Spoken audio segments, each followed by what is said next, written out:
السلام عليكم ورحمة الله وبركاته. اسمي حمزة طريق يوسف بالسيارة.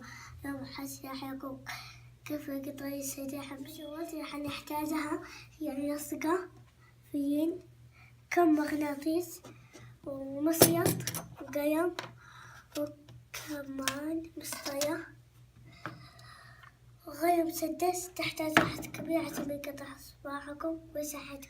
القطار السريع يحتاج يمشي في سطح ناعم بدون احتكاك. عشان يلغي الاحتكاك تحتاج خاصية التدافع في مغناطيسات.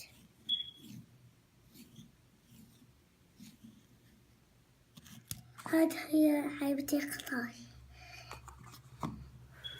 انتوا عارفين انه في وجهين لمغناطيس الشمال والجنوب. احنا حنستخدم الشمال، حنحط 3 مغناطيسات هنا و3 مغناطيسات هنا.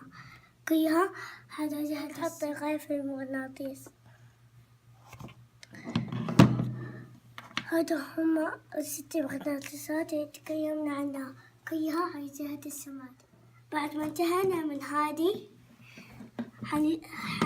حناخد الغدا ونلصق المغناطيس كلها تكون على اتجاه الشمال. حنلصق الجوانب عشان العلبة تتوازن.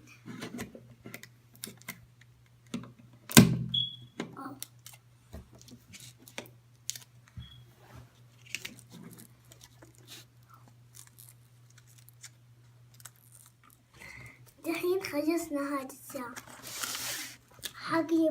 حقلبها وأسوي الجهة الثانية.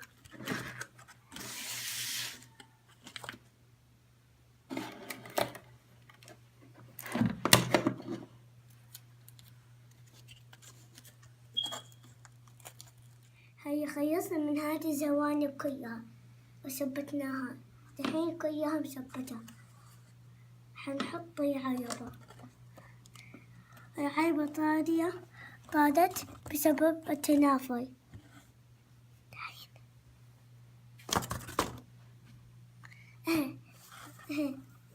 مية. شوفوا التنافر خلال ساعتين زياق. لو سمحتوا سويلي لايك.